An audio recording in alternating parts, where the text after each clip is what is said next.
नमस्ते छात्रों। आज हम हिंदी सुलभ भारती कक्षा 5वीं की एक सुंदर सी कविता देख रहे थे। वीरों को प्रणाम। कौन सी कविता देख रहे थे छात्रों? वीरों को प्रणाम। ये जो कविता है, ये कविता लिखी हुई है रमेश दीक्षित जी ने। इसके पहले जो वीडियो देखा था हमने छात्रों, वह वीडियो में हमने कुछ पंक्तियाँ देखी थी।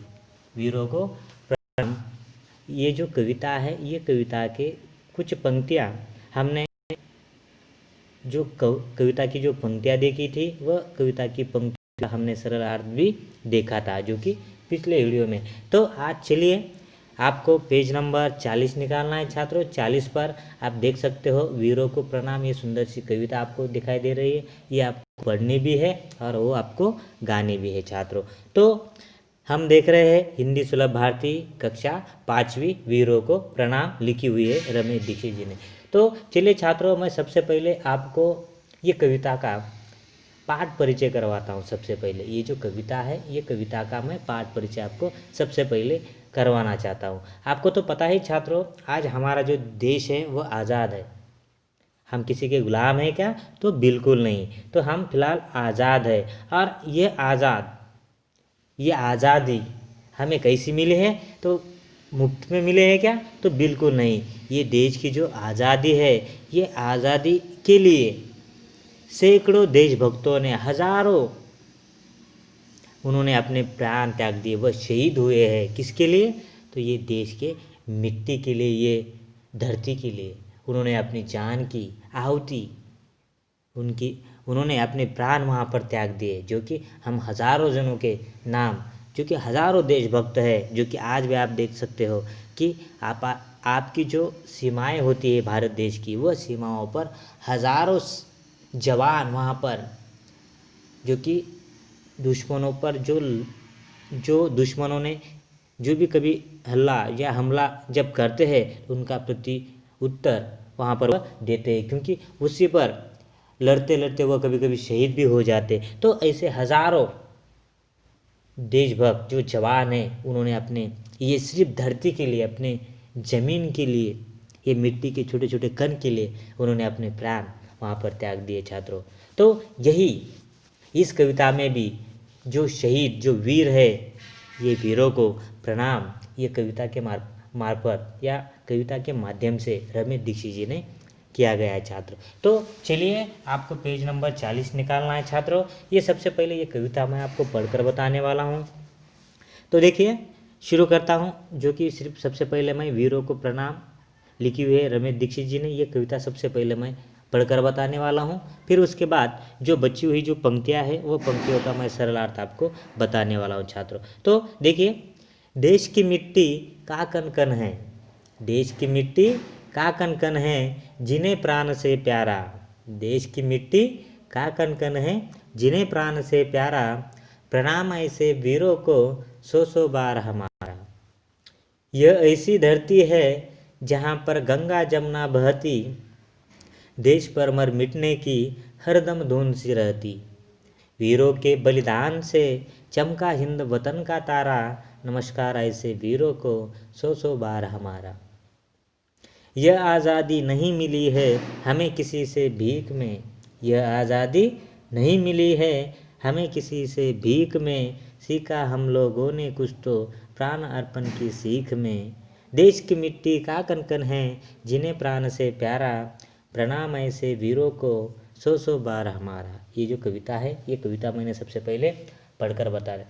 तो अभी इसके बाद मैं कुछ पंक्तियाँ आपके सामने, जो कि पहले पंक्तियों का अर्थ देखा, उसके आगे की पंक्तियाँ आज आपको पढ़कर बताने वाला हूँ, और वह कविता का सरल अर्थ भी आपको बताने वाला। लेकिन उससे पहले मैं आपको ये कविता में आने वाले जो शब्दार्थ है, मुश्किल शब्दार्थ, वो मुश्किल शब्दार्थ सबसे पहले मैं आपको बताने वाला हूँ। देखिए, पहला आपके स्क्रीन पर भी दिखाई दे रहा है छात्रों, प्रणाम।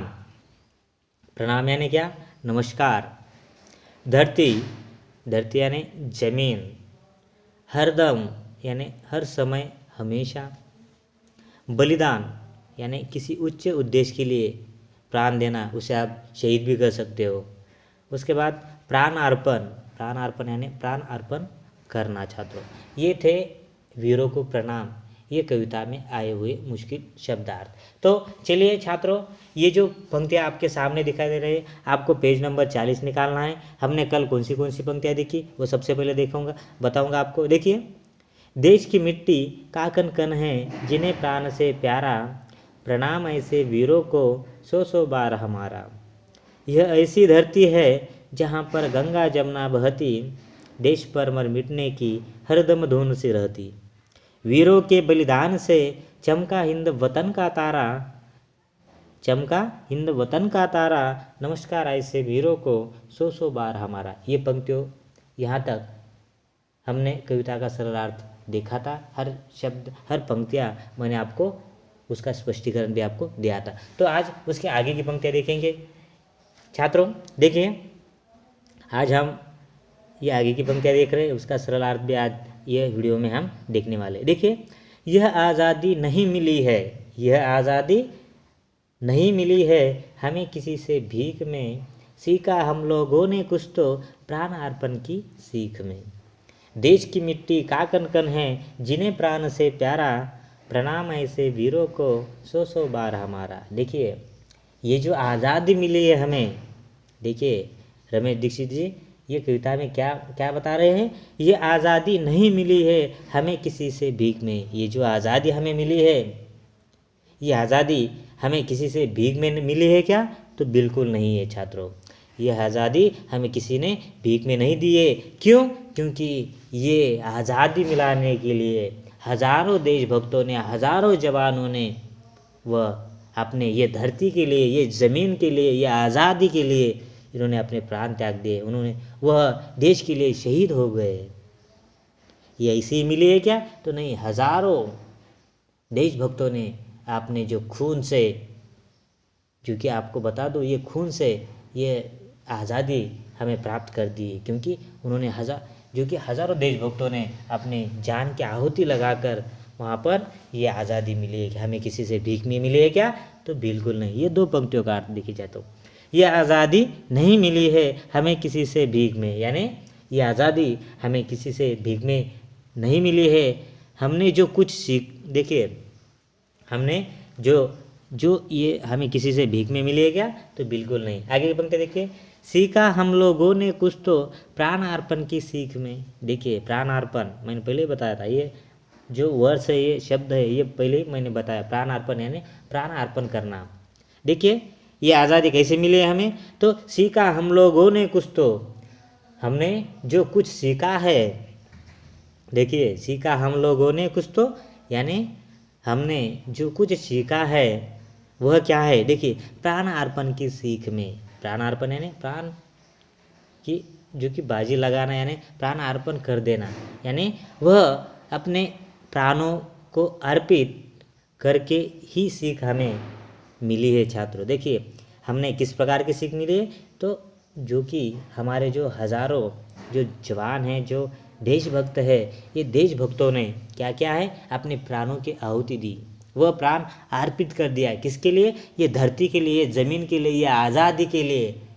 हम किसी के गुलाम हैं क्या? तो बिल्कुल नहीं। ये आज़ादी हमेशा टिकी रहे, इसीलिए हजारों देशभक्तों ने क्या क्या है? अपने प्राण अर्पित किया है। और यही हमने सीखा है। क्यों? जिन्होंने अपने प्राण त्याग दिए, उनसे हमें क्या सीख मिलती है? तो क्योंकि वह उन्होंने ये देश के लिए, ये भारत देश के लिए उन्होंने अपने जान अर्पित कर दिए। यही हमने सीखा है। और उनका जो बलिदान है हम जो कि व्यर्थ जाएगा क्या? तो बिल्कुल नहीं। ये भी हमें सीखना चाहिए। देखिए, ये दो पंक्तियों का आगे की पंक्तियाँ देखिए, देश की मिट्टी का कन कन है, जिन्हें प्राण से प्यारा। देखिए, जिन्हें देश की मिट्टी का हर कण अपने प्राणों से भी अधिक प्यारा लगता है। देखिए, देश की मिट्टी का कन कन है, यानी जिन्हें देश की जो मिट्टी है वो मिट्टी का हर कण अपना लगता है, प्राणों से भी अधिक प्यारा लगता है। ऐसे जिन्हें प्राण से प्यारा, उन्हें जो कि अधिक प्यारा लगता है, प्रणाम ऐसे वीरों को सौ सौ बार हमारा। तो ऐसे वीरों को हम बार बार क्या करेंगे? प्रणाम करेंगे, नमस्कार करेंगे, नमस्ते करेंगे छात्रों। देखिए, देश की मिट्टी क्या कन कन है, जिन्हें प्राण से प्यारा, प्रणाम ऐसे वीरों को 100 बार हमारा। तो हम जो कि देश की ये जो मिट्टी है, ये मिट्टी के लिए हर कण अपना प्यारा, प्राणों से भी अधिक प्यारा लगने वाले ऐसे वीरों को हम क्या करेंगे, 100 बार हम क्या करेंगे, उन्हें प्रणाम करेंगे, नमस्ते करेंगे। देखिए ये नीचे की 2 पंक्तियों का अर्थ। तो देखिए यहाँ पर छात्रों, ये कविता, हर कविता का मैंने अर्थ आपको बताया है, सरल अर्थ बताया है। और मैंने पहले वीडियो में आपको बताया था कि आपको सारी की सारी ये जो कविता है, ये कविता आपको पाठ करनी है छात्रों, और आप उसे अपने स्वर में उसे गा भी सकते हो, अपने परिवारजनों को भी आप उसे स्वर में गाकर बता सकते हो। तो चलिए छात्रों, तो देखिए मैं और भी कुछ बताना चाहता हूँ कि ये कविता में आपको रिक्त स्थानों की पूर्ति करो, कुछ आपको रिक्त स्थानों की पूर्ति कीजिए। एक एक अंक के लिए आपको पूछा जा सकता है, किस प्रकार, तो एक बताता हूँ। देखिए, ये ऐसी धरती है जहाँ रिक्त स्थान जैसे पवित्र नदियाँ बहती है, यानी उसका आंसर क्या लिख सकते हो आप, ये ऐसी धरती है जहाँ पर गंगा जमुना, ये 2 शब्द आपको वहाँ पर लिखने, गंगा जमुना जैसी पवित्र नदियाँ कहाँ बहती है, हमारे भारत देश में बहती है। उसके अलावा और भी पूछा जा सकता है, यहाँ के लोग देश पर रिक्त स्थान के लिए तैयार रहते हैं, किसके लिए, मर मिटने के लिए तैयार रहते हैं हरदम, ये उसका जवाब है। और भी पूछा जा सकता है आपको, वीरों के बलिदान से ही हमारे भारत देश का रिक्त स्थान चमका है, तो क्या चमका है, तो तारा चमका है छात्रों। उसके बाद, यह आज़ादी हमें किसी से रिक्त स्थान में नहीं मिली है, अभी हमने देखा, यानी भीख में नहीं मिली है, क्योंकि हजारों सैकड़ों देशभक्तों ने अपने प्राण त्याग दिए, ऐसे उसके बाद ही हमें क्या मिली है, आज़ादी मिली है छात्रों। तो ये जो वीरों को प्रणाम, ये जो कविता है रमेश दीक्षित जी ने लिखी हुई, बहुत ही सुंदर सी कविता है छात्रों। और ये कविता के रिक्त स्थान की पूर्ति, आप उस पर रिक्त स्थान की पूर्ति, या जो भी छात्र है ऐसा लगता हो कि कोई आपको ये पंक्ति का अर्थ आपको पता नहीं चला, तो मुझे कमेंट बॉक्स में अवश्य लिख सकते हो छात्रों, मैं उन्हें फिर से वो कविता के अर्थ, वो पंक्तियों के अर्थ मैं आपको बता दूंगा। तो छात्रों आज यहीं पर रुकेंगे, कल हम अगला पाठ देखेंगे, सपूत। कौन सा पाठ देखेंगे, सपूत। तो आज यहीं पर रुकेंगे, थैंक यू।